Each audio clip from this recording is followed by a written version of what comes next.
नमस्कार, स्वागत है देवभूमि टुडे चैनल पर। तो अभी मौजूद हुए हैं आपके सामने हिमाचल प्रदेश की सुबह की ताज़ा खबरों के साथ। तो इससे पहले खबरों को विस्तार पूर्वक से जाने आपसे निवेदन है, चैनल को आप जरूर सब्सक्राइब करें। तो पेश है सुबह के मुख्य समाचार। हिमाचल में भारी बारिश के बीच 735 सड़कें और 224 पेयजल योजनाएं ठप, 4 दिनों के लिए येलो अलर्ट। हिमाचल प्रदेश में जारी भारी बारिश के बीच पिछले कल शिमला रामपुर नेशनल हाईवे समेत 735 सड़कें, 224 पेयजल योजनाएं और 990 बिजली ट्रांसफार्मर ठप हैं। मंगलवार रात और पिछले कल चंबा, कांगड़ा और मंडी जिले के कई क्षेत्रों में बादल झमाझम बरसे। वहीं प्रदेश के कई क्षेत्रों में 20 से 23 जुलाई तक भारी बारिश का येलो अलर्ट जारी हुआ है। 25 जुलाई तक प्रदेश में मौसम खराब बना रहने के आसार हैं। भर्ती एजेंसियों को साक्षात्कार की वीडियोग्राफी करने की मांग हाईकोर्ट से खारिज। हिमाचल प्रदेश हाईकोर्ट ने भर्ती एजेंसियों को साक्षात्कार की वीडियोग्राफी करने की मांग को लेकर दायर याचिका को खारिज कर दिया है। मुख्य न्यायाधीश एम.एस. रामचंद्र राव और न्यायाधीश अजय मोहन गोयल ने कहा कि लोक सेवा आयोग संवैधानिक निकाय है, अपनी जिम्मेदारी को वो किसी अन्य से अधिक जानता है। अदालत ने कहा कि गैर सरकारी संगठन के कहने पर इस तरह के आदेश नहीं दिए जा सकते। पीपल फॉर रिस्पॉन्सिबल गवर्नेंस संस्था ने याचिका दायर की थी कि लोक सेवा आयोग और राज्य सरकार की दूसरी भर्ती एजेंसियों को साक्षात्कार समेत सभी चयन प्रक्रियाओं को वीडियोग्राफी करने के लिए नियम बनाने के आदेश दिए जाएं। मुख्यमंत्री के सुरक्षा कर्मियों को पदोन्नति में रियायत देना अवैध समानता के अधिकार का उल्लंघन। हिमाचल प्रदेश हाईकोर्ट ने मुख्यमंत्री के सुरक्षा कर्मियों को पदोन्नति में रियायत देने के निर्णय को वैध करार दिया है।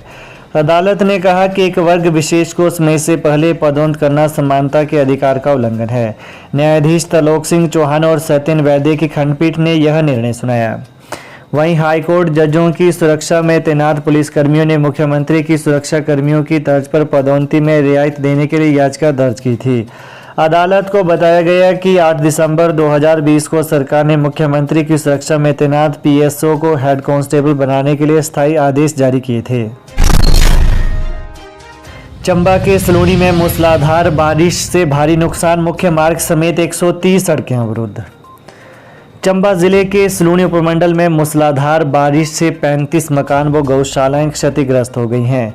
इससे करीब 30 लाख रुपए का अनुमानित नुकसान हुआ है। वहीं बारिश से मुख्य मार्ग समेत 130 संपर्क मार्ग अवरुद्ध हो गए हैं। इससे लोक निर्माण मंडल सलूनी को 3 करोड़ का नुकसान आंका गया है, जबकि पूरा उपमंडल देश दुनिया से कट गया है। क्षेत्र में मंगलवार रात को तेज बारिश शुरू हुई। यह क्रम पिछले कल दोपहर तक जारी रहा। इससे डीएसपी सलूनी के आवास के पीछे भूस्खलन से आवास को खतरा पैदा हो गया है। इसके साथ ही मलबे के बीच एक बाइक दब गई थी, जिसे बाद में लोगों द्वारा निकाला गया।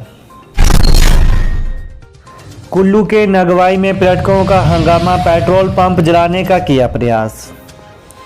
कुल्लू जिला में आपदा से बचकर दिल्ली वापस जा रहे पर्यटकों ने नगवाई के एक पेट्रोल पंप पर हंगामा किया। इसके बाद इन्होंने पंप में आग लगाने का प्रयास किया। घटना को लेकर पेट्रोल पंप मालिक ने पुलिस के पास शिकायत की है। पुलिस के अनुसार दिल्ली की एक कार मंडी की तरफ जा रही थी। इस दौरान पेट्रोल पंप पर कार डीजल भरवाने के लिए रुकी तथा डीजल भरवाने के बाद निकल गई। तभी कार चालक कार को वापस ले आया तथा उसने पेट्रोल पंप पर आकर किसी बात को लेकर हंगामा कर दिया। पंप के कर्मचारियों ने पंप मालिक अनिल कांत को फोन किया और कहा कि एक व्यक्ति पंप पर हंगामा कर रहा है। शांता कुमार बोले, हिमाचल की छवि बिगाड़ रही कुछ दवा उद्योग, सख्त सजा नहीं होती।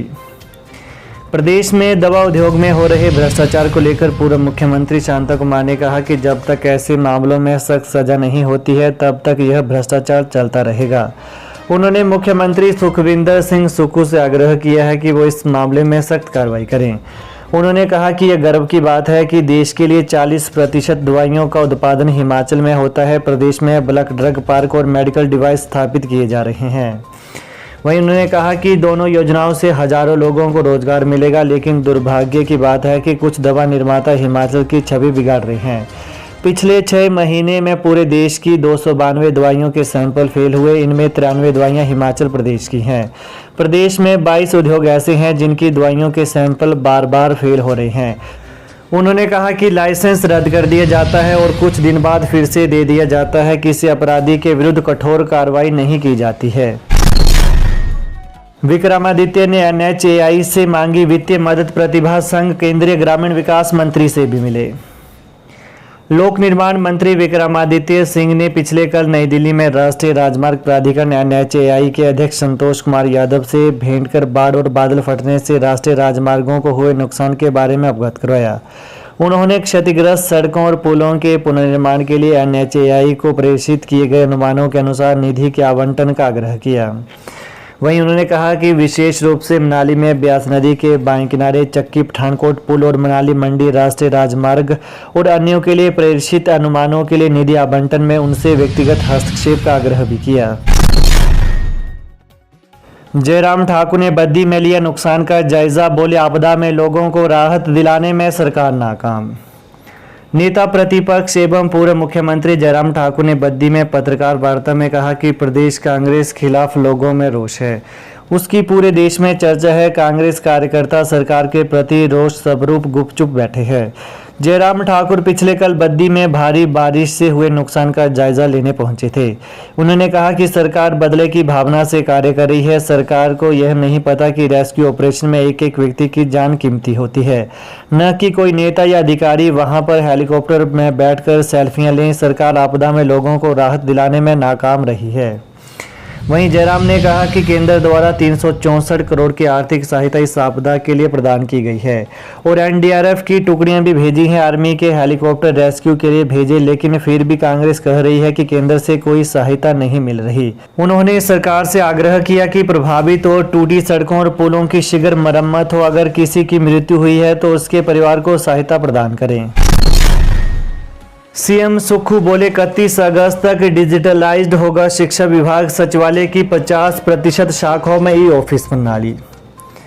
मुख्यमंत्री सुखविंदर सिंह सुक्खू ने कहा कि 31 अगस्त तक शिक्षा विभाग का डिजिटलाइज्ड होगा। वहीं पिछले कल राज्य सचिवालय में डिजिटल प्रौद्योगिकी और गवर्नेंस विभाग की समीक्षा बैठक की अध्यक्षता करते हुए मुख्यमंत्री ने IGMC शिमला और टांडा मेडिकल कॉलेज के कर्मचारियों और मरीजों का डाटा डिजिटल टेक्नोलॉजी और गवर्नेंस विभाग के सहयोग से समयबद्ध तरीके से ऑनलाइन करने के निर्देश दिए। नागरिक केंद्रीय सेवाओं में कृत्रिम मेधा के उपयोग पर बल देते हुए कहा कि सचिवालय की 50% शाखाएं और 24 निदेशालय अपने दैनिक कामकाज में ई-ऑफिस प्रणाली का उपयोग कर रहे हैं। सीएम ने दिया आश्वासन, HRTC के चालक परिचालकों को जल्द जारी होंगे ओवरटाइम के 3 करोड़ रुपए। HRTC ड्राइवरों व कंडक्टरों के लिए राहत भरी खबर है। निगम के ड्राइवरों व कंडक्टरों को नाइट ओवरटाइम जारी करने के लिए जल्द 3 करोड़ रुपए की राशि जारी की जाएगी। मुख्यमंत्री सुखविंदर सिंह ने पिछले कल यह आश्वासन HRTC ड्राइवर यूनियन को दिया है। HRTC ड्राइवर यूनियन के पदाधिकारियों ने सचिवालय में मुख्यमंत्री सुखविंदर सिंह से मुलाकात की। मुख्यमंत्री ने यह भी आश्वासन दिया कि HRTC कर्मचारियों के अन्य वित्तीय भत्तों का भुगतान सरकार चरणबद्ध तरीके से करेगी। तो ये हैं आज सुबह के मुख्य समाचार। तो प्रदेश की ताजा खबरों को पाने के लिए देवभूमि टुडे चैनल को आप जरूर सब्सक्राइब करें। धन्यवाद।